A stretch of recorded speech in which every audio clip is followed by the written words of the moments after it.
Okay, we'll go ahead and start with the slideshow. And if y'all have questions, if you'll just holler and let me know, and then we'll go through them at whatever pace y'all want to go through. There's a lot that we could talk about on every slide and every picture, but I'll try to move it through some.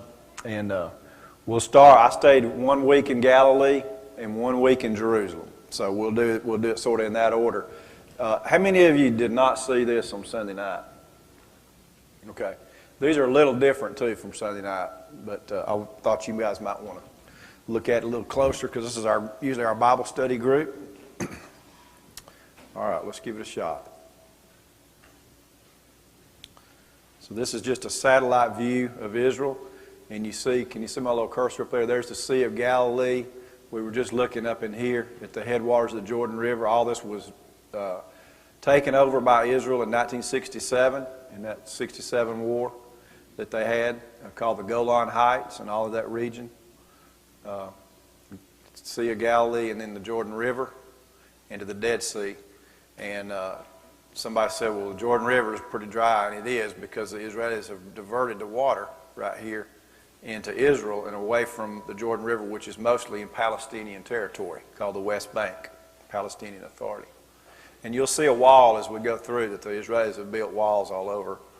This is a map that shows the original lines that were drawn by the UN when they created the nation of Israel in 1948. Some of y'all are familiar with that.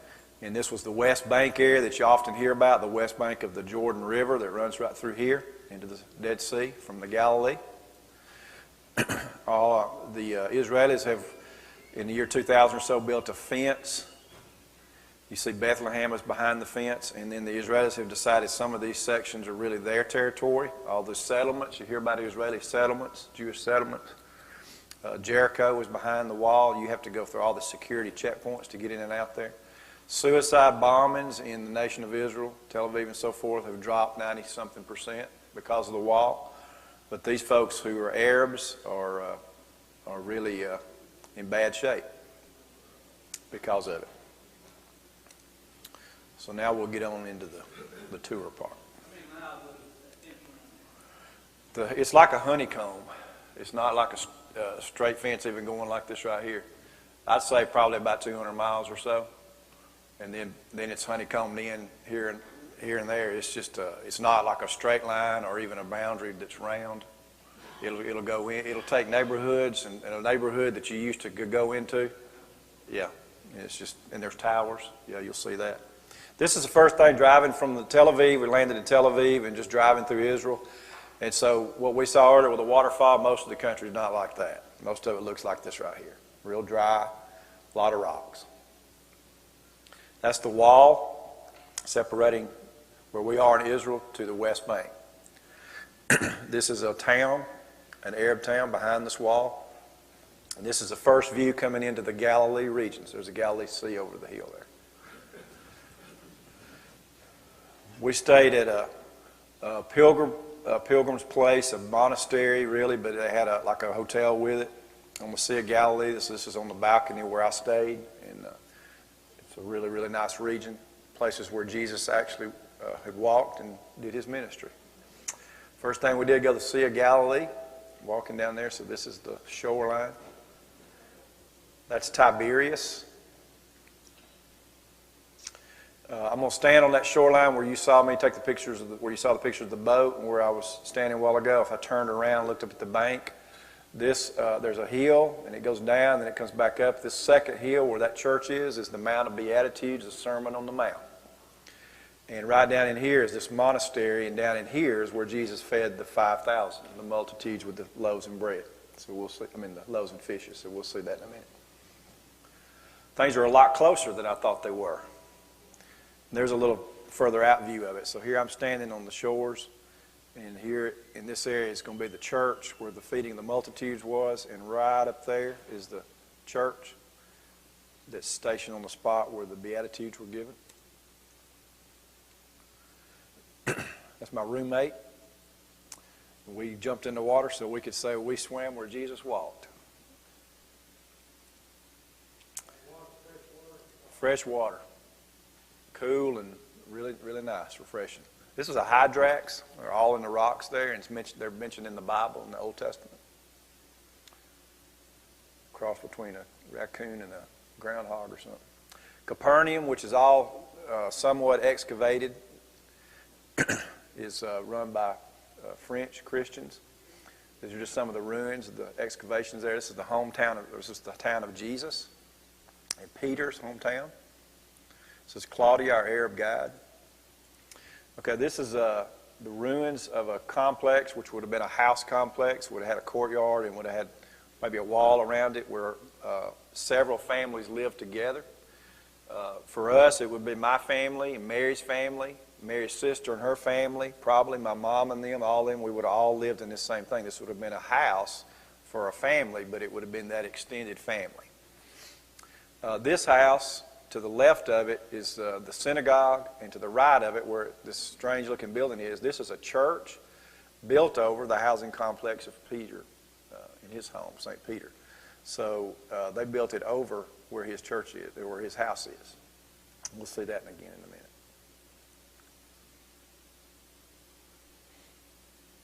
There's the synagogue. I was telling you about the ruins of the synagogue where Jesus preached. You can see the steps would have gone up into this housing complex here. Now we're going into the synagogue.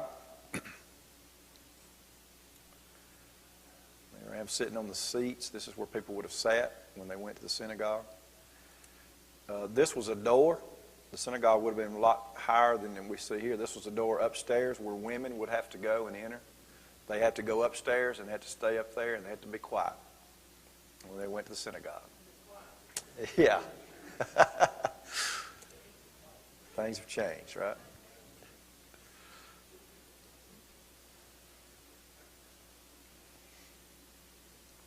There's looking back from those two pillars back to the front of the church. All right, here's that first house that we saw earlier. So if we walk out of the synagogue, this is the first house that we come to. The second house we come to, which now is a church built over the ruins of it, would be St. Peter's house. And one of the things that I talked to him about Sunday is I always thought of Peter being a very poor fisherman. But you don't get a housing complex next to the synagogue unless you are a man of means. So Peter may have been an owner of a fishing business, had some boats, who knows, but was probably a man of means and well-respected Jew. Now this isn't a village, but we know from the story when Jesus was arrested, Peter was the only one that got to go into the courtyards of Caiaphas, the high priest in Jerusalem. Part of that was because Peter probably was known and a well-respected Jew and was able to get entrance in there where others could not.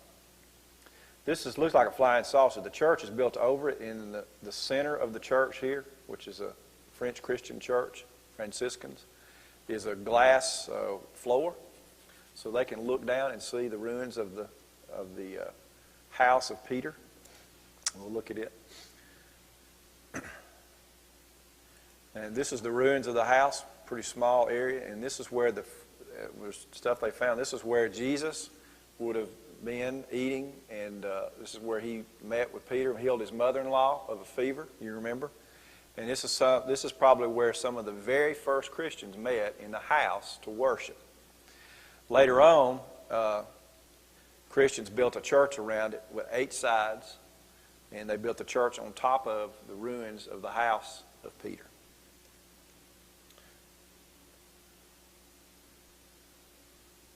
And you can sort of see the sides here. Inside here sort of was a room in the house, the center part of the house for Peter. These churches were built with 8 sides, were built what they call Byzantine churches. And just as we know that, probably remember from history, the Emperor Constantine of Rome converted to Christianity in the 300s. And after that, the empire became Christian. The churches built after that period are called Byzantine churches. Named after the other capital of the Roman Empire, Byzantium. And they often built 8-sided churches. Crusaders did the same thing. We'll see some of that as we go through it. Also, Constantine's mother went to Israel in 326. She had already been a Christian, Helena, and she identified 3 of the very first churches ever built. Big churches built in 325. The other time before that, we couldn't build churches because the Roman Empire persecuted them, so they met in the houses.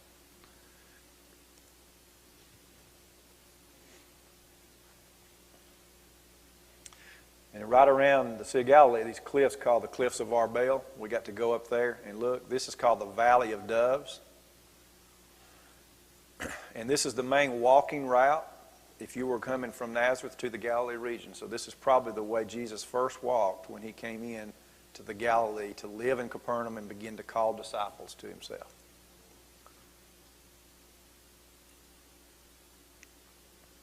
This is the modern day town of Magdala. Mary Magdalene. The other town is over here to the right. We'll see it later. These cliffs throughout history have been hiding places for refugees or zealots or political opponents of whatever. And there were people hiding out in Jesus' day there as well from the Romans, living in these caves. Very few Christians left in Israel. Claudia is a Christian, Arab. About 2% population of Israel is Christian. The Israelis do not trust Arabs, so that hurts the Arab Christians, and Arab Muslims do not trust Arab Christians.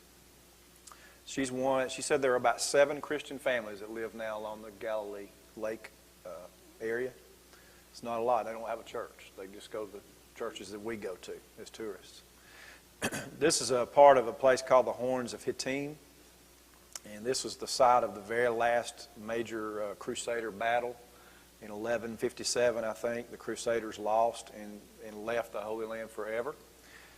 Saladin, the Muslims, won. And there's a movie called Kingdom of Heaven that shows a little bit about that. But the Crusaders marched in their heavy armor for quite a ways in the heat and got on top of the mountain thinking the high ground would be best. And the Muslims started a fire down here, and it just swept up the mountain, and most of them were burned to death. But that's the site of the last major Crusader battle in Israel. This was a special picture for me taken from the top up here. Dr. Lloyd Allen, who was one of the professors with us, talked about this. This is the region where Jesus did most of his ministry. It was not a very big area. You saw where the fish and loaves were. You saw where the Mount of Beatitudes were. This is it. It's not a very big area. Magdala was over here, and then we get to Tabgha and places where the fish and loaves were, and so forth, Capernaum and Bethsaida. It's not a big area, and you could see how the word of Jesus would have spread among these villagers and how they would have been able to bring people to him at all hours. This is a thistle. I always think about the thistles, and just wanted you to see some of the countryside, the hay bales. Some donkeys. This is the town of Tiberias, which would have been in Jesus' day from night viewing. And this is just a sunrise. I thought you might want to see a sunrise. I'm going to take several little shots here of the sunrise over the Galilee in the morning. Second morning there, I think. Some of our group of ministers that went.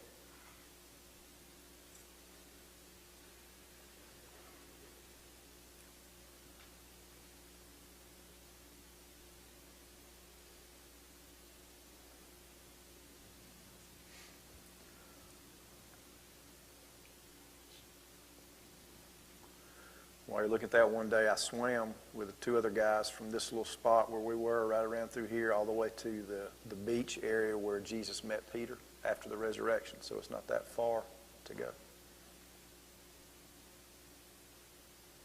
I kept being worried I would get upon some barbed wire in the water from some Israeli war, but thankfully nothing happened.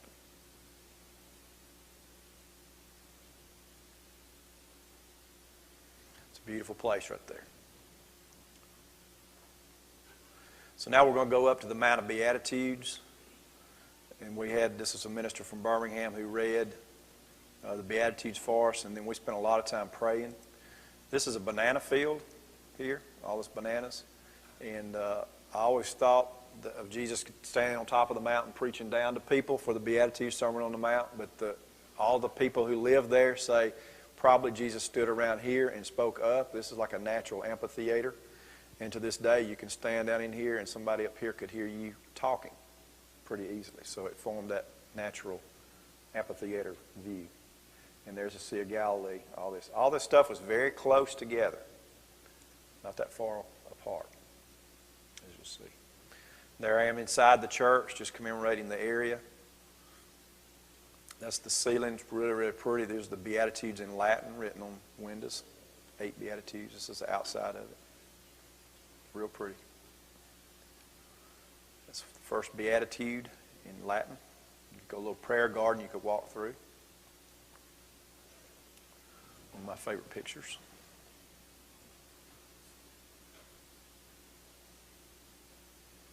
This is walking down from there. We're going to walk from there down to the shore. You see the banana field down here and how that sort of makes an amphitheater in a way. There's Arbel Cliff that we saw earlier. This is Dr. Lloyd Allen. Mary wouldn't let me get a cap like that, and he had one, so we did that picture for her.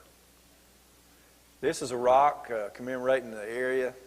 You never know for sure where these places are, but this rock commemorates the area where Jesus gave the Great Commission at the end of Matthew's Gospel after the resurrection.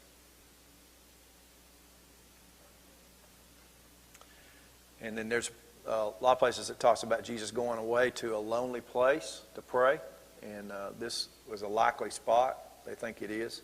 It's a little cave, and with the heat of that area, you would think that that's a good spot to get in. You wouldn't want to there was really no trees, nowhere else to go where you couldn't be spotted.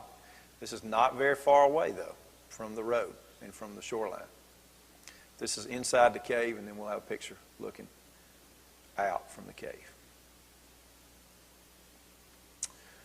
Church of the Primacy of Peter. Does anybody know what that might be? It's a path going up to it. This is a church that, for Catholics, commemorates the place where Jesus met Peter after the resurrection and said to him 3 times, "Do you love me?" Peter says, "Yes, Lord, you know I love you."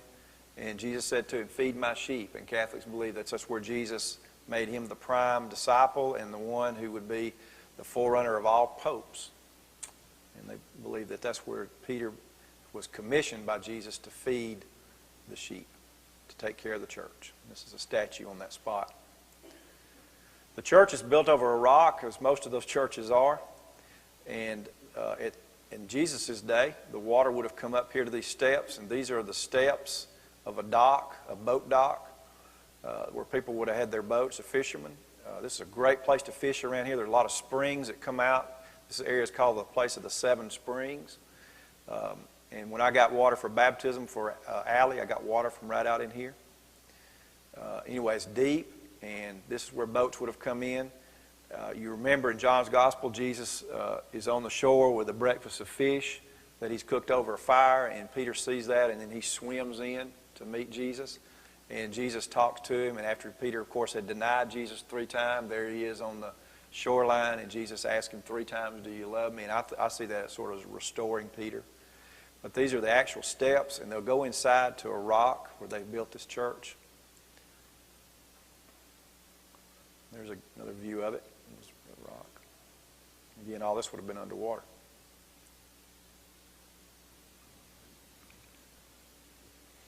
This is the shoreline.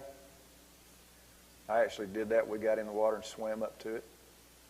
This is the rock, and this is the church. So the focal point is this big rock. You could go up and pray, kiss it, sit on it, whatever you want to do.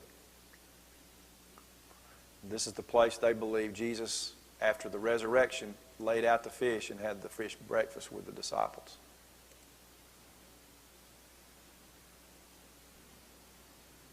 It's raining again. So now we're going to the Church of the Fish and Loaves called Tabgha. And this was discovered in 1932. This area rediscovered. There have been some places there. Let me tell you just sort of briefly, during the Crusade times, and we know eventually the Crusaders lost out, so the Muslims ruled this territory for a long time, and then the Ottoman Empire, Turkey.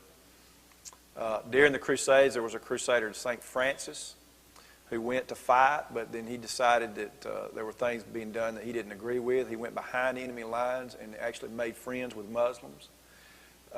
And after the Muslims gained control, they allowed Franciscans, named after St. Francis, they allowed Franciscan Christians to remain, and nobody else, really. And they allowed them to have custody. They couldn't own any land. Christians couldn't own any land, but they could have custody over holy sites in Israel. So they actually preserved it. In some places, they were not allowed to have the Lord's Supper for hundreds of years, but they kept these places for us. And this is a place that they kept.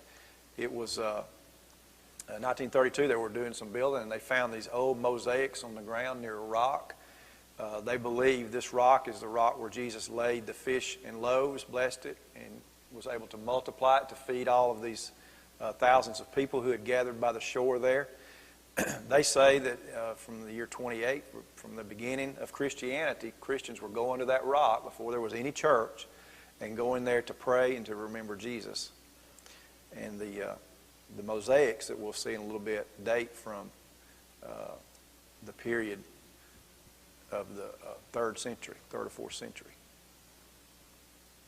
These are some of the mosaics on the floor there. There's an icon when you come in. People would light candles. And this is the altar in this church. It's a monastery, so it's not really an open church like we would think of our church today. It's a monastery where the monks would come to worship and any guests who would like to come. This is all mosaics here.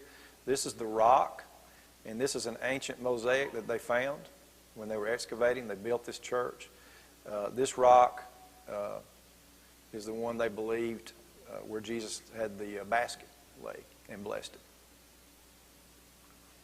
It's all behind a rope, so you couldn't get up too close. There's a picture from the distance. In the back of the church. Mosaics, pictures from things you might see around the Sea of Galilee in that time. One day I went in pretty late and got to go under the rope with the assistance of a German nun and a German monk who allowed me to go up under the rope, and I went up there, actually crawled up there and got on my knees and prayed at the rock and got to see this ancient mosaic, took some pictures of it, very special. This window, you actually see the rock that this was all part of. This is the only part that emerges out of the floor of the church, but it's built over that big rock. We have a copy of this in our prayer room that I got when I was there in '85. This is looking back from that altar.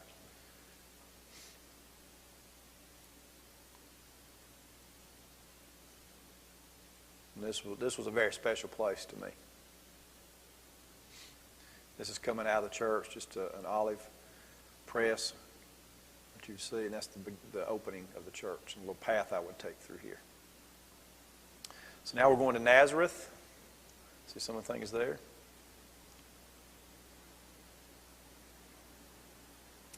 This is some mosaics from a synagogue in a place called Sepphoris. I just want you to see some of that. They discovered this, and it's still being excavated. Nobody lives there today.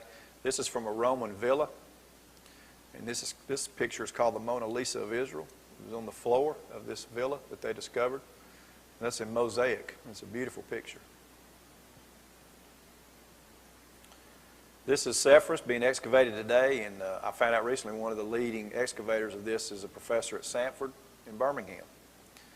This was a Roman town, and it's about a mile or so from Nazareth. And this is probably where Jesus, as a boy, would go with Joseph to do the carpentry business, because there were very few people who lived in Nazareth at that time, so this is where Jesus probably did most of his work with his dad. You see him excavating, finding stuff all the time. There I am supervising the excavations. Not really. These are ruts where the chariots went in the roads, which you can still see today. So now we go to Nazareth. There's two places that Christians say were the place where Mary was when she got the visitation from Gabriel saying that she was invited to be the mother of Jesus. We know that the Roman Empire at some point split into two, the western and the eastern side. The western based in Rome, the east based in Constantinople, Byzantium, modern-day Istanbul, Turkey. And the eastern side of the Roman Empire lasted for about 1,000 years longer than the western side did. They call their leader of the church the Patriarch, not the Pope, and they're known as the Orthodox Church. In Russia, it's the Russian Orthodox Church. In Greece, the Greek Orthodox, and so forth, Armenians. Most of their time period, people could not read or write, And so they have pictures, and their churches are real big on the icons, the pictures. They follow the Old Testament idea of the altar being behind the curtain, like in the temple. Remember when Jesus died, the temple curtain was split in half? So the priest would go back behind the curtain and bring the Lord's Supper out to you, but it wouldn't be visible to you. And people learned about their faith through pictures and sounds and smells. So there's just some pictures. Very beautiful place. This church is built over the spring in Nazareth. They say, this is a prayer, Hail Mary. Anybody ever heard the Hail Mary prayer? They say this is where the prayer was first composed, first prayed. And there is only one spring in Nazareth, so we don't know for sure. This is it, looking down a well sort of into it. It still has water coming in there. It's got some leaves in there too. This is the only spring in Nazareth, and so we know for sure this is where Mary would go to get water. The western part of the church, the Roman Catholic Church, says this is the place where Mary lived, and they built this big church called the Church of the Annunciation. It was one of the first 3 churches built by Queen Helen, and they believe this is the place where she was at home when she got the visitation from the angel, and that this is the place where Jesus and Mary and Joseph and the family lived. They lived in caves, as most of the people did in Nazareth. They lived in, remember, it was a high hill in Nazareth, and they lived in these caves, and the church is built over it. This is an inscription or graffiti from the 1st century on a column there that has Mary's name on it. So somebody from the very 1st century, you can sort of see the M here, and we'll see a little picture of it. They've drawn it out for us, M-A-R-Y-A, with some crosses. This is the front door of the church, a real big door of the church. You go in on the bottom level, and this is the cave where Jesus, Mary, and Joseph lived and their family. And the church is built over that. And then you go upstairs, and you see all of this. It's a magnificent church. All these are pictures and murals along the wall that talk about the life of Jesus, and especially Mary. And countries around the world have done their own pictures and sent these and put these in. This is the United States of Mary and sort of that visitation from the angel to her. I didn't like it as well as some of the others, but it's pretty.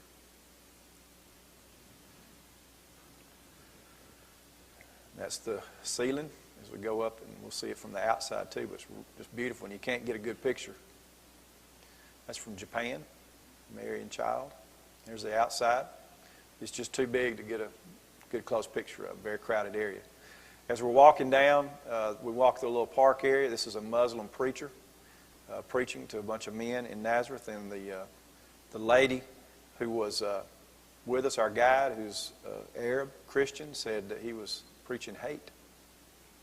I don't know what he said. A lot of shops like this. You could buy spices and all kinds of goods and so forth. Mount of Transfiguration, Mount Tabor, as we drive by here. So it's not that far from Nazareth where Jesus went up. And you remember the Transfiguration. Met and was changed or transfigured before the disciples. There it is. Some olive groves, a lot of olive groves all through there as you go along the country. There's a McDonald's.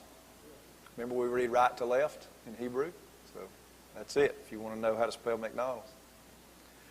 This is a little prayer garden at Tabitha. The Fish and Loaves Church and where we stayed was very close, and I would walk through this path going to that church almost every day while I was in Galilee to pray. A very special place for me. And very pretty. Some pomegranate.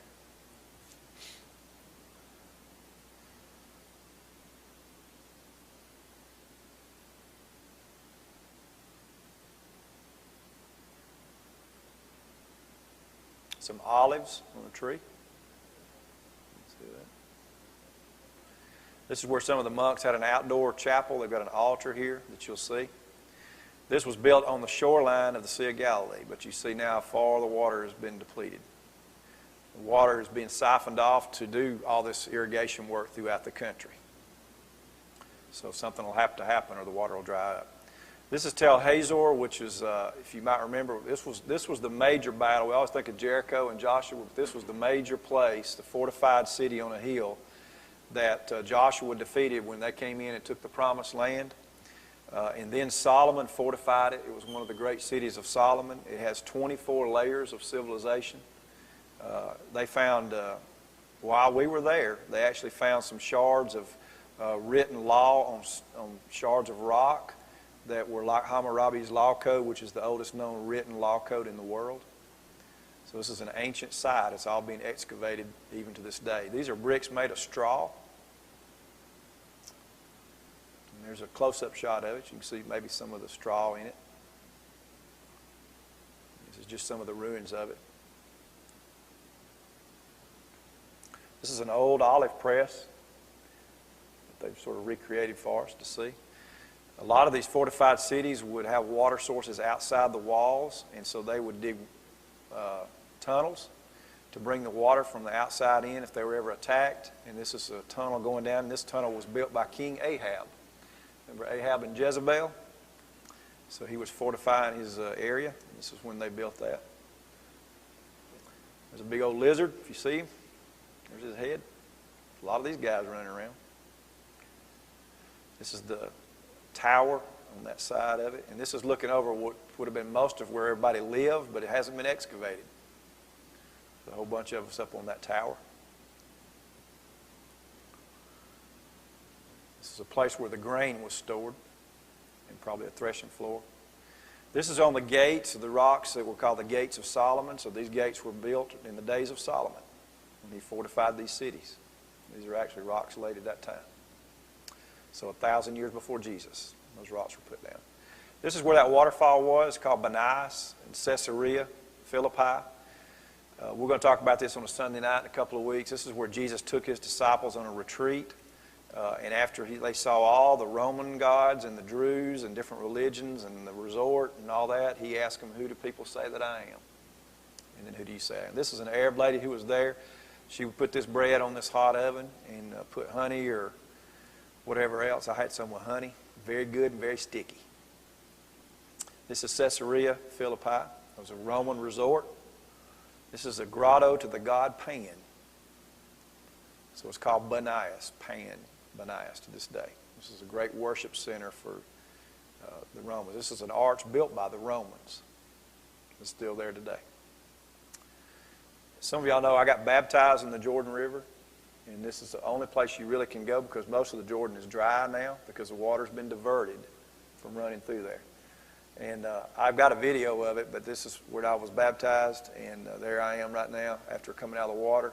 And I think I told some of y'all this is Bobby Bowden, who happened to be there that day. He was watching me get baptized. So when I came up, there he was clapping, and I went up and talked to him for a little while. And maybe Lou Ann's friend was there. I don't know.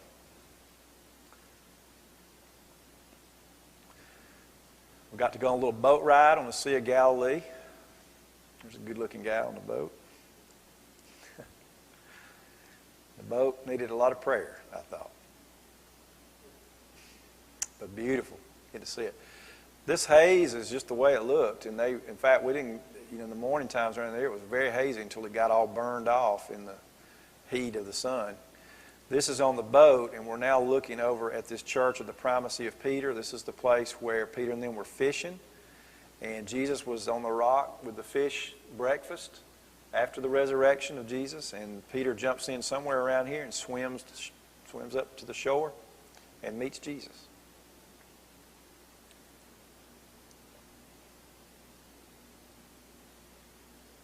This is from the water too. There's the banana fields, and there's the Mount of Beatitudes.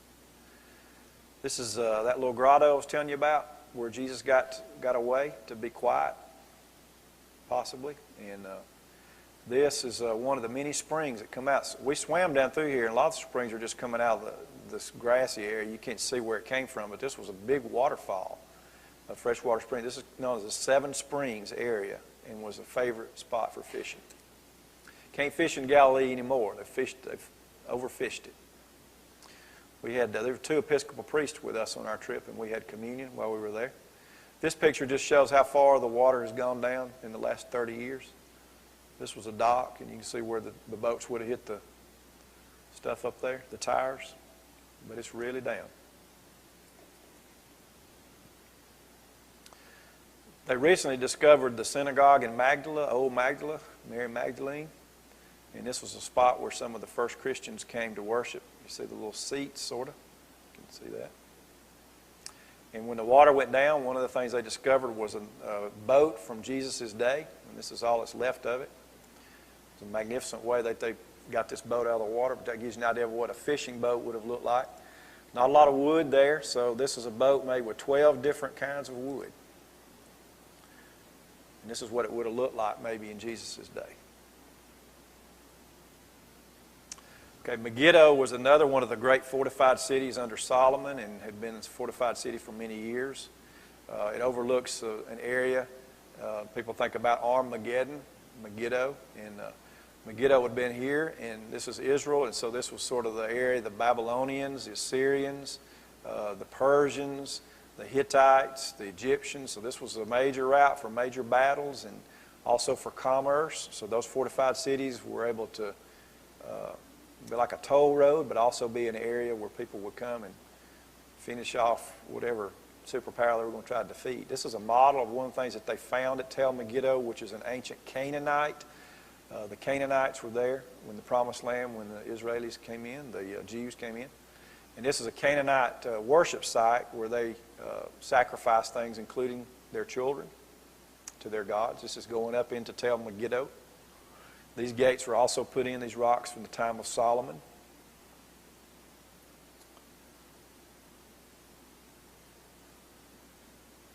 Still doing excavation today as they go down all these layers.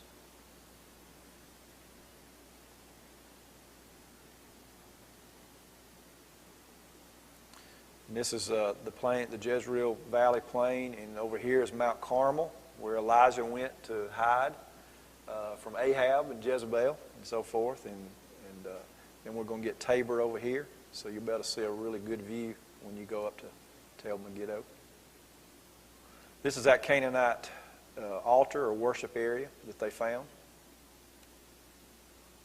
My roommate and I looking over that area. Some people, they've been excavating this stuff on and off for a couple of hundred years, I'd say. This is where they just took a bulldozer and just bulldozed through to uncover a bunch of stuff, which is not the best way, I think, to do it, but they did it. This is a place where they kept grain in the fortified city. You see the steps going down in there, and it was a pretty big area. Solomon kept a lot of horses here. Whoops. And this is a picture of, let me get back to it. This is a picture of the stables where the horses, the great chariots of Solomon were. There's some cows up there today. And these are actually the troughs. Where this was all stable. It all, of course, had been built up, and a lot of that's gone, but that's the original troughs from some of the horses for King Solomon and his mighty army. Caesarea Maritima, or Caesarea by the Sea, was a place where Herod the Great built a man-made seaport in here. This is also where Paul was taken under arrest on his way to Rome. This is a beautiful place. The Crusaders used this as a main port when they came into Israel. This is Herod's palace area, and there is a prison cell or a dungeon under there where Paul was kept.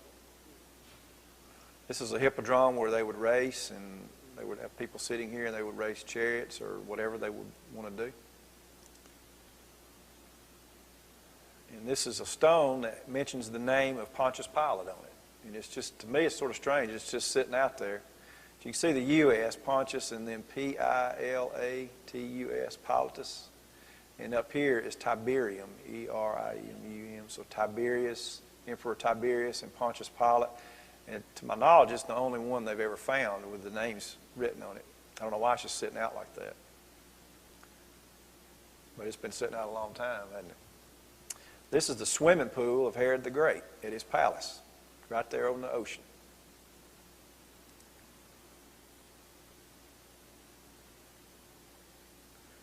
And this is just going through here.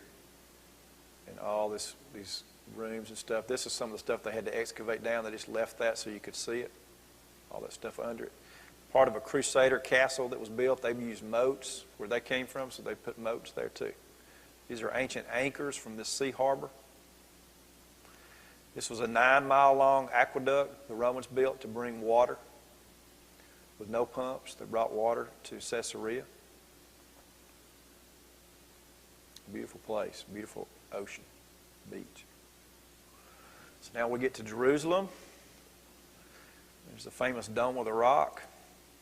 This is inside the old walled city. The walled city of Jesus' day was in a different place. This is a walled city from about the 1500s from the Ottomans, but this gives you a good view of it. And you'll see the Dome of the Rock, which is built on the place where the temple of Jesus' day would have been, called the Temple Mount. And then over here is a place probably where Golgotha was. And so these two domes are the Church of the Holy Sepulchre, which is a big church.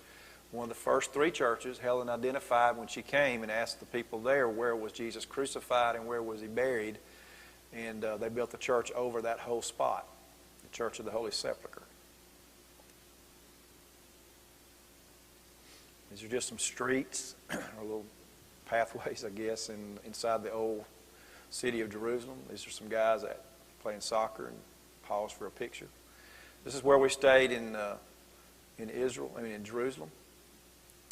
This is a little girl with a white rabbit right there. Sweet. Little Arab kid. There's some graffiti on the walls inside. We need peace. This is an outside view of the walls. See the people peddling stuff all over the place, food and whatnot. I didn't take a lot of pictures of these guys. These are Orthodox Jews who wear these hats. These are probably Russian. These are probably Eastern European. And oftentimes they would have a black coat on as well.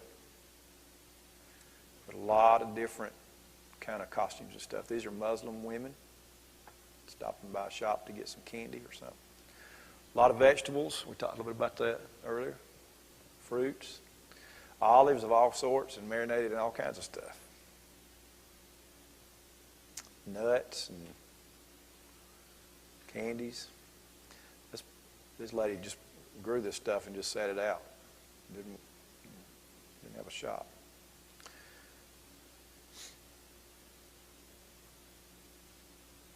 Now we're going to go to the Mount of Olives, I think. And this is just sort of give you a little picture. You can look in the back of your Bibles and see that. There's the Mount of Olives, Gethsemane. And this is the Kidron Valley. This is, of course, where Jesus stayed that last night in the Mount of Olives, Gethsemane, and prayed. Then was arrested and taken over here. This is the old city, the Jebusite city that David conquered. And this part, just this section, was the city of David. There's a little bit of a valley there. And then the upper city, both of these two are called Mount Zion. There's 2 of them, but they're both called Mount Zion. Then all this would have been walled in Jesus' day. The wall today, you see, goes way up here. But the wall in Jesus' day would have been around in here. And then, so that meant the church, the Holy Sepulchre, which today is inside the wall, would have been outside. Golgotha would have been outside, along with the tombs outside the wall in Jesus' day. This is the Temple Mount. We'll see it. The Dome of the Rock is there now, and a Muslim mosque is there. The Dome of the Rock is the oldest, I think, is the oldest Muslim Islamic building in the world. This is Antonia Fortress. It was built by Herod and then used by the Romans. Pontius Pilate would have had his seat of rulership there, and this is where Jesus was taken and condemned by Pontius Pilate, who washed his hands of Jesus. Condemned him, and from there we begin the Via Dolorosa that'll lead us to Golgotha, and you'll see that later on. This area here is where Gehenna is. People think about Gehenna as a place that reminded them of hell. Fire's always burning, trash down there, and in ancient times they had sacrifices. There was a statue set up, a statue with 2 arms laid out with charcoal fires on them, and sometimes people would lay their babies in those fires and sacrifice them to their gods. It was a hellish place.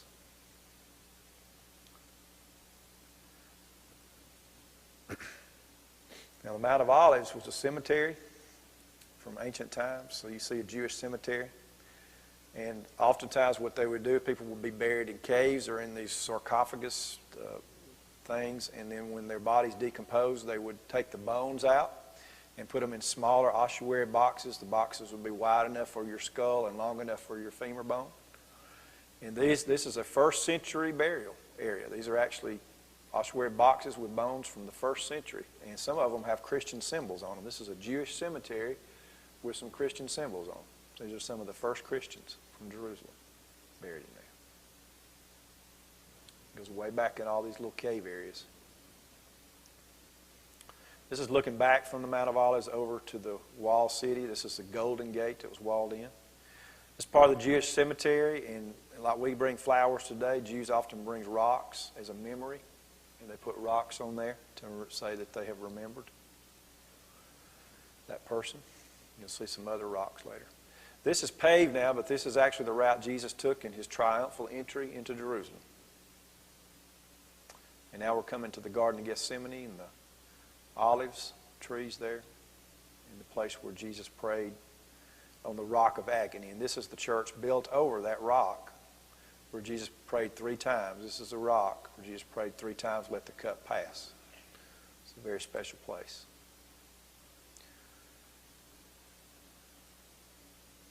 This is a mural in there of them coming with a fire and to arrest him, Judas kissing Jesus. There's some people you could go up and pray. It's sort of it's round with its thorns and so forth. This is the oldest olive tree on the Mount of Olives, and they date olive trees by their roots, not by the trunk of the tree. You know how we cut a tree and count the rings or something? We know when the Romans destroyed Jerusalem in 70 A.D., they cut all the trees down all the way around Jerusalem. So all the trees were cut down, including these. And the way olive trees grow, they will grow and then they get gnarly, and some parts will break off and fall off, and then other shoots will come out of those roots and grow again. And these roots are over 2,000 years old. So these were roots for trees that were actually there, probably in Jesus' day. This is the front of that church called Church of All Nations, because they say all nations contributed to its building. This is Gethsemane on it. This is a church honoring Mary Magdalene, beautiful Russian Orthodox church. This is on the Mount of Olives too, another burial area. This is the burial tomb of Absalom, the son of David. There's a good picture of the Mount of Olives and that church, Rock of Agony in there. There's Mary Magdalene. Right up here is a little church, sort of odd shape. I've got some other pictures of another place. It's called Jesus Flavit. Flavit is a word for tears. And they say this is the spot where Jesus was when he cried over Jerusalem and wept over Jerusalem. It's built in the shape of a tear bottle.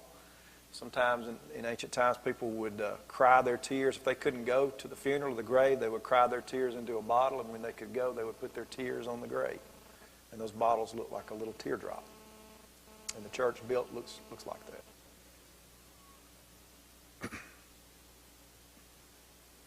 So now we're going on the Via Dolorosa, or the Way of Sorrows. It has stations of the cross, so you'll see things like this. This is the station where Jesus takes up the cross. This is called Barabbas. So this is the spot in that old Antonio fortress. It's all gone, but the floor is still there, the pavement. And this is a Roman game that was on the floor from that time period. And it indicates the Roman soldiers were used to playing games while they were also condemning criminals to be crucified. There's some ruts that they had done so the horses wouldn't slip as they began to do that. This is on a church, a beautiful stained glass church. It has images of Jesus being taken into the Praetorian Guard, where he was crowned with thorns, and that's the ceiling of the church. It's beautiful, gold, and then the crown of thorns. And these are some of the stations of the cross you would go on. There's Hebrew, Arabic, and English, Via Dolorosa.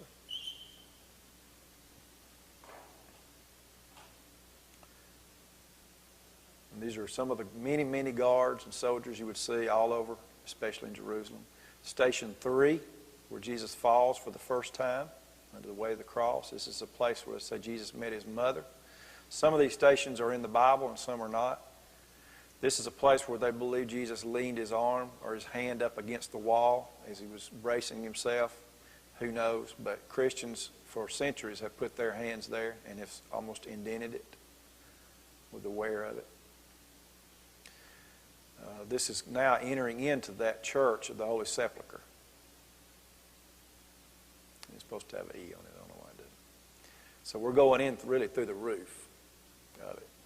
Now, the Church of the Holy Sepulchre is an odd thing because there are 6 or 7 different Christian groups that maintain control of it from time to time, and they argue and they have very strict rules about who can do what. It's really, really strange to me. These are crosses etched by pilgrims who've come to Jerusalem through the centuries, this is probably from the 900s, 1100s or something. And you see these crosses everywhere in this church. They were very special to me, especially the ones inside where we knew were Crusader crosses. Now the church is built over all this hill of Golgotha, and it's made a church out of it. In some places the rock comes up into the floor.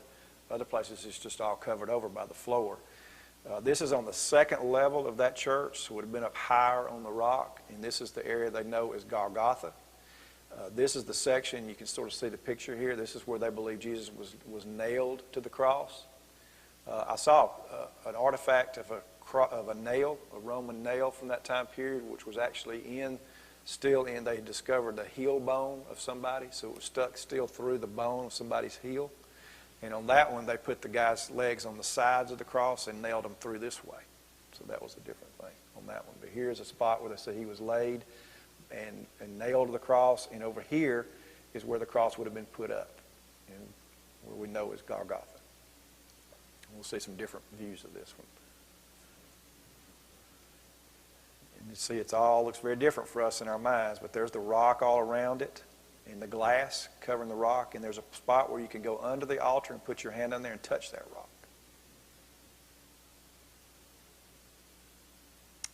This is showing us where the earthquake was that split the rock open when Jesus died. And it runs from the 1st level of the church all the way down. There's where you go in, put your hand and touch the rock, and there's that window. You can see the rock. This is the 2nd floor, and they've just got us a window where we can see part of it. This is a place where they commemorate where Jesus, after his death, was laid and anointed and prepared for burial. People often come and lay objects there, see the cross, take him down from the cross, lay him there, and then go into the tomb.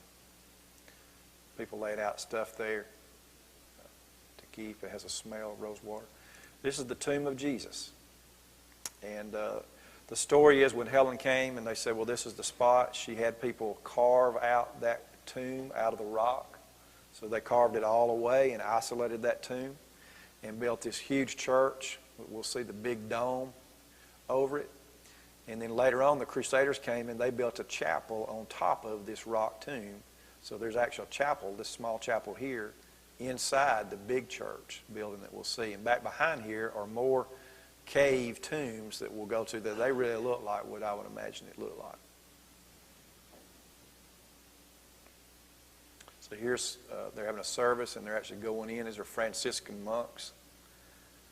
And they're having a service. Their service is going on and off all the time. You're waiting long lines to get to go in. There I am coming out of the tomb of Jesus. It's on that first dome that we saw. That's one of the ceilings of it. This is looking from that room to the tomb. All this over it. People in there. This is going back behind it where I told you they say, some of them say this is Joseph of Arimathea's burial area. And these are the places where the bodies were put.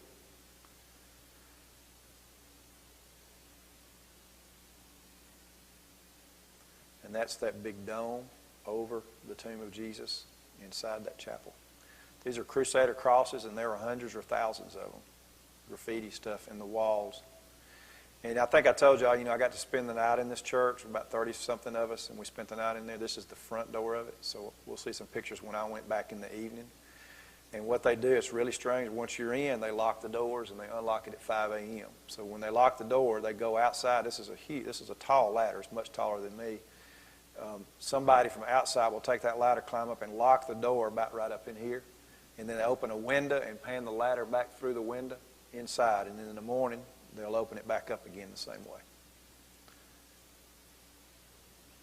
So we're locked in. I just went around taking pictures of different spots, and you see all these Crusader crosses on the walls. The Crusaders built Helena a chapel down in the basement under Golgotha. They made a cave down in there for her to pray. There's a place where they say Jesus was in prison for a while in this church, in that area. There's that crack under Golgotha. It's right above us. This is the area where Jesus' body was laid. This is the tomb. And normally there's a big line of people with monks that will tell you when you can go in and when you have to come out, very brief time. And on this night when we were in there, I was able to go in there for a long period of time, stayed about 20 minutes just praying, and laid my body actually over the rock where Jesus was laid. There were a couple other people in there. And then about midnight they had a Russian Orthodox service that started at midnight and ended at 3:30. This is the main Russian Orthodox monk there. And this is that little altar where people could put their hand back over, and here's where you could do it. And I looked behind it, and there's a hole, I guess where they think the cross was. The cross went down in there, and there's a hole, and there's a rock that would sort of be used to brace it so it wouldn't rock over. And that may be the spot where the cross was. This is early in the morning, about 5 a.m. The doors are open.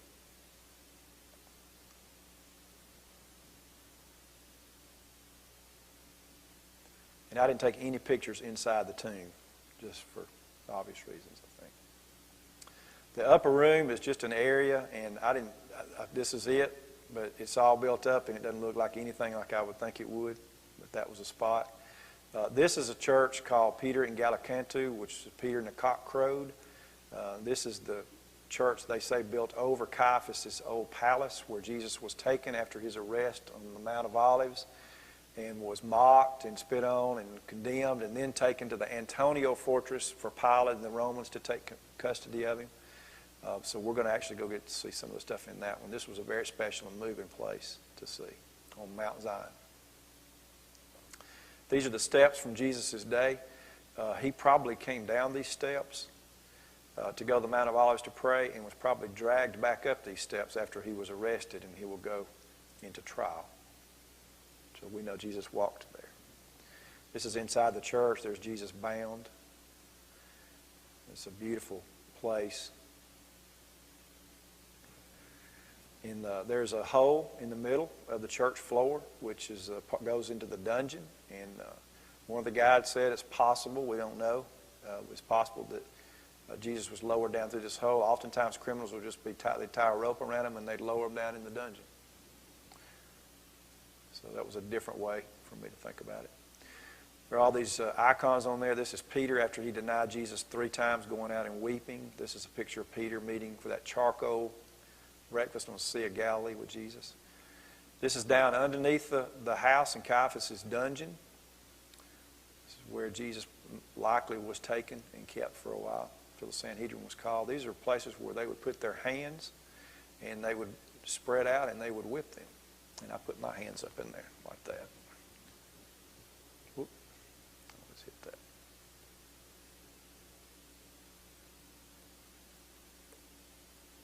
Go back. Let's see.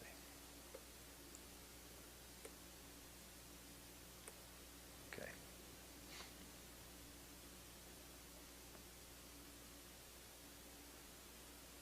There's a cross. You see the Crusaders put in there? And this is the dungeon. We turned off the lights that they had and sat in silence in there for a while.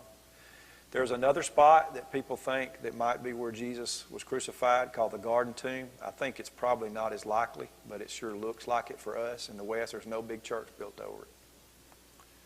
And it does give you an idea. This is actually a tomb, so it really looks like what it would have looked like where Jesus would have been laid. This was discovered, I think, in the 1800s. Called Gordon's Tomb sometimes. So now we'll go to the Temple Mount. You've heard of the story of Jesus being taken by Satan to the pinnacle of the temple and then told him maybe he could jump off and the angels would help him. This is the pinnacle of the temple.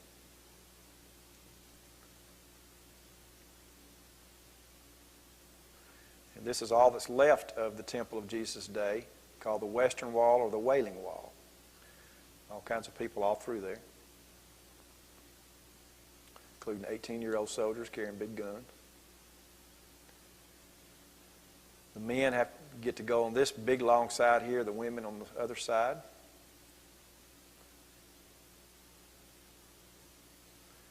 And these are Orthodox Jews who take the verse in Deuteronomy that says you should bind this Shema on your forehead and in little boxes or on your bodies. People write prayers and stuff it in the cracks of the Western Wall or the Wailing Wall and pray. And I wrote some prayers for my family and also for our church here and put it up in these cracks. And that's just looking where I was standing, looking straight up on that wall. That's the Western Wall. This is the copy of the Torah kept inside in these little areas here. People would have bar mitzvahs for the young Jewish boys. And their mamas couldn't go watch them, so they had to stand, some of them standing on these little chairs. And the women's side, which is really small, and watch the boys and the men worship and have the bar mitzvah. And inside here, there were people doing the same thing. That wall extends through that building. Now we're going up to the Temple Mount area, which is all controlled by Muslims. The entrances and everything is controlled by Israelis, but this is Muslim area. Beautiful place. The Dome of the Rock, considered this is places where Jesus walked in here, where this rock was. Jewish people believe this is where Abraham took Isaac to sacrifice him. And Muslims count this as the third holiest spot on earth where Muhammad touched the rock with his heel as he ascended into heaven to Allah. Bethlehem, and here's the wall. Bethlehem's behind that wall. You can see that. A lot of graffiti on the Arab side of it. There's the Christmas tree behind the wall they've done. This is part of the shepherd's field where the shepherds were. It's a fountain for the shepherds. They kept their flocks in these caves, or maybe they came in here. This is where they received the word that Jesus was born. And this is the Church of the Nativity, one of the oldest churches in the world. You used to be able to get through that big gate, but people were coming in with horses and guns, so they made a short door for them. This is down in the basement of the cave that's in the church, and they believe this is the spot where the star marks that Jesus was born. And then, after being delivered, he was laid in a manger, and this is the area where the manger was. There's a little picture of it.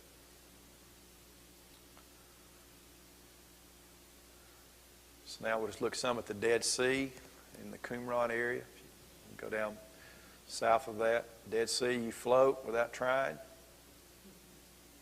Read a paper, whatever you want to do. Just some views of it.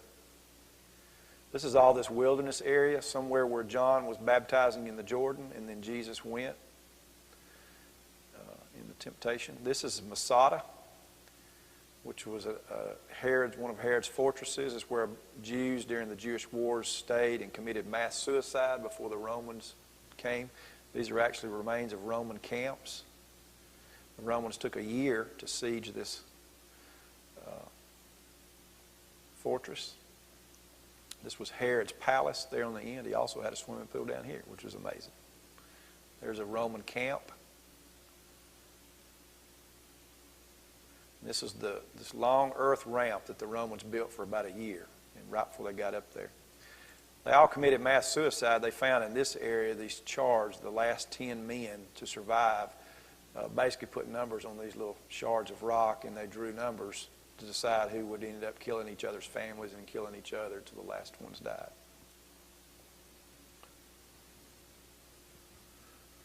Can you see the animal? You see him? You don't see him? The ibex, mentioned in the Bible too, right there. See him? They really blended in. We were walking right by and just sort of, there they were.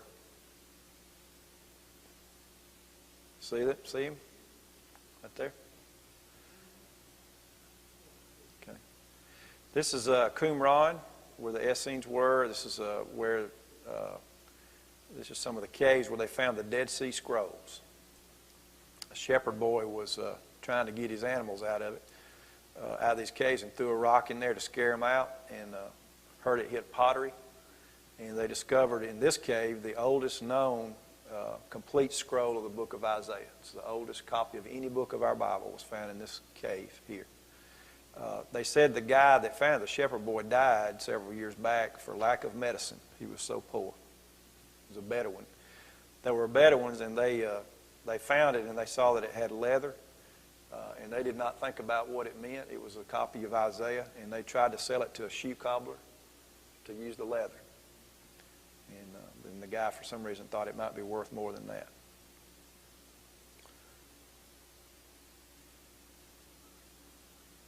This is going into Jericho. See a threshing floor. This is the oldest sycamore tree in Jericho. It's not old enough for Zacchaeus to have climbed it, but it's old. Jericho is the oldest continually occupied city in the world, 9,000 or 10,000 years old. And these are some walls that are about 8,000 years old that they've excavated there. This is a monastery on the place where they believe Jesus went after his baptism to the wilderness to be tempted by Satan. And for 40 days and 40 nights he stayed here in these caves or these mountains. There's caves all up in here. I think they said there are 2 monks left. But they have carved all this monastery out of there. You can go up there and visit it. You have to ride these things, or you can try to walk. Sometimes they said in the past, monks would live in these caves and they would never come out. They would lower baskets down for food every day and bring them back up every day. That's the amount of temptation. Just a couple more things. This is Hezekiah's tunnel. Anybody know anything about Hezekiah's tunnel? Built when the Assyrians were going to siege Jerusalem. King Hezekiah, mentioned in the Bible, in the 700s BC, decided to bring the water from the Gihon spring from the outside the walls, inside the walls. So they built this tunnel over 700 yards long, 7 football fields long. They started at either end and met in the middle. And this is pitch black. I've just got my camera flash on. And it was narrow. And that's where they went the wrong way for a little bit and decided this was the right way. And the water's running and rushing through there even today. It empties out into something called the Pool of Siloam, where Jesus sent, that's where I am standing in the Pool of Siloam. Jesus, and it's a lot bigger in Jesus' day. We'll see some of the ruins of it. It's where Jesus sent the guy that had been blinded and spit and mud and made a paste to put on his eyes and told him to go wash in the Pool of Siloam. These are the steps that would have gone into the pool at that time. Also around here is the wall built by Nehemiah that we know. This is Oscar Schindler's grave. Remember Schindler's List? So he's buried there, and look at all the memory stones on his grave to this day. I forgot 1,200 Jews were saved in the Holocaust because of him. This is the end, just the sunrise over Jerusalem, just some pictures that you'll see on the roof of this place where we stayed.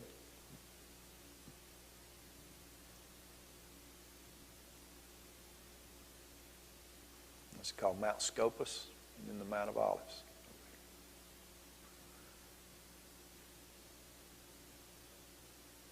And that's the Church of the Holy Sepulchre.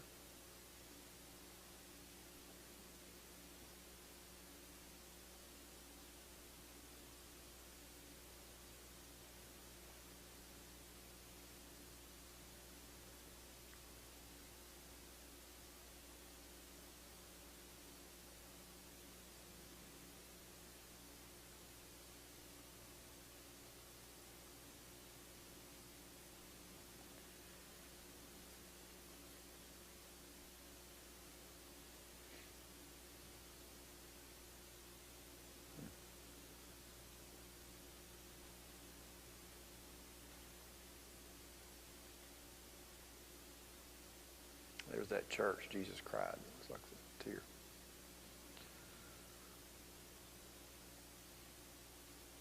This is one of the old gates. They call the New Gate. This is sunset on the day out. And this is just a little sign we saw that I thought would be a good ending. Okay, that's it. Do y'all have any questions or anything you'd like to mention? Thank you. Glad you enjoyed it.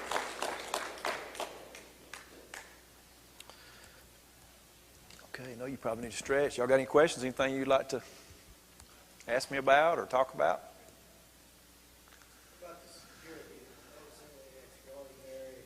Yeah. Yeah, the security is really incredible. Everybody, when you graduate from high school, you have to serve as a male 3 years in the military or the police, and the females 2. So everybody's serving. That's why you see those young guys and gals carrying the guns. And the West Bank area, Jerusalem, is heavily guarded. Now, Galilee, I didn't see a whole lot.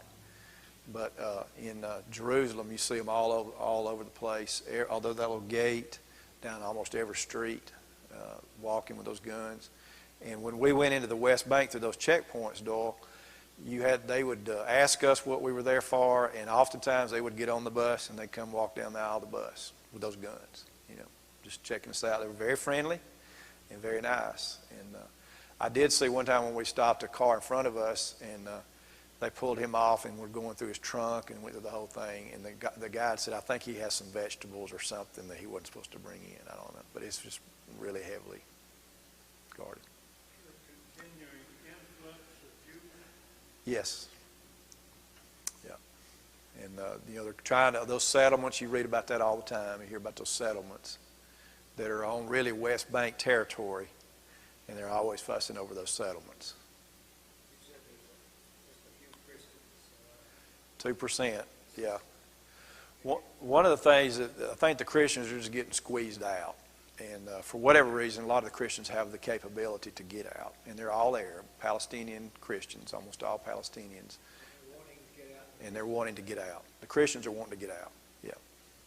Yeah, they're just pressured too much. In Bethlehem, when we went there a couple times, we went to Palestinian Christian shops to shop because we knew it was made by Christians and it was going to help the Christian community. And there's just not a lot of them.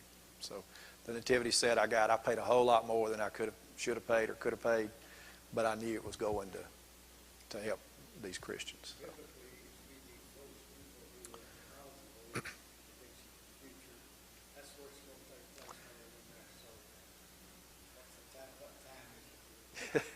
I don't know. Jesus didn't, and I don't either. So, Jim. Yeah. Well, basically, the pressure of the Israelis on all Arabs in Israel. We saw the West Bank and that wall and so forth. The pressure on the Israelis don't trust the Arabs, and the Christian Arabs. Yeah, and the Muslims, who are Arabs, don't trust their pressure of the Christian Arabs to convert to Islam. There's a lot of pressure. And that's what that mullah, she said one of the things he was doing was preaching about their need to have another mosque in Nazareth. And it would be right there next to the church of the Annunciation, so. A lot of them try to come to America. They're going to Europe and America. Right. That's right. Yeah. Mm-hmm.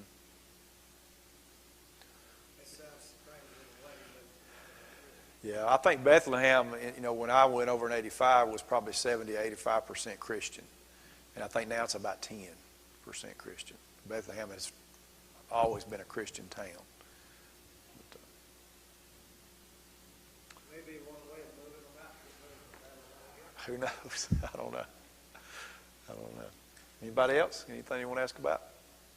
There's a lot of stuff to see. We're going to be going back over some of this on Sunday nights and talking about the Bible stories of those places and praying, in a briefer way. So we'll visit Nazareth and Caesarea, which I thought was real meaningful, and some other places too. Yeah, right. Yeah, you could tell it, and what they said was just that the Arab Christians is one we were mostly concerned about, and they said they just have so much pressure on them. I mean, they just kept saying that, and I really didn't ask a whole lot about it.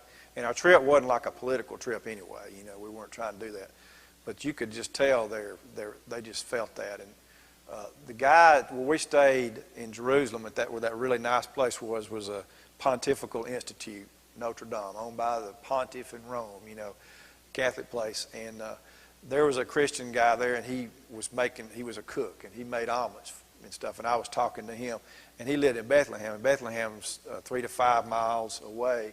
And he said sometimes it would take him 4 hours to get to work. So he's getting through those checkpoints. And if you're a 20-year-old Arab man and you're in the West Bank and you're trying to get a job, you got to go into Israeli territory to work. You can't get out. And so if you're Wendell's age and you got kids and you're married and you've been settled, you probably can, because you're not going to bomb us, they think. But that 18, 20-year-old kid, he's a guy that's going to hit the profile. So the younger, that's just the thing. That breeds unrest, doesn't it? And poverty. And then the water's been cut off in the Jordan River, so there's a lot of pressure. There's just a lot of stuff. And then you got people trying to get you to convert, so it's very difficult. All right. They are. One of the guys said the United States had given them several millions of dollars to Israel to build a desalination plant to take water from the Mediterranean, and they spent the money on something else, which sounded a lot like government spending to me, didn't it? But anyway, they said now that they were going to actually try to get to do it. I don't know. So, there was something I was reading about the water level in the Sea of Galilee, and there was a black line that they call it, and if it goes below that, it can become environmentally hazardous, and it's 15 inches below that now, whatever line that is. So, I don't know. And if you go back in your history in 67, of course I like all that and interested in that, but 2 days before the 6-day war actually started, the Israelis bombed some of the areas up there where there were plants where the Syrians were already diverting water from Banais that would have gone into the Jordan River. They bombed that plant 2 days before they actually had the 6-day war, and then that was one of the big thrusts to make sure they got the Golan Heights and kept that area, which they can control the 3 main water sources that go into the Jordan River. So water's a big issue. This water's a big issue all over the Middle East. And if you see in the news, Egypt and South Africa, Sub-Saharan Africa, they're wanting the Nile water, and the Egyptians are trying to control all that, and they're vetoing. So there's just Middle East. The water and the drought's been going on for years now. And we'll see more water fights maybe in the future than oil. Who knows? Okay. Thank y'all. I appreciate it.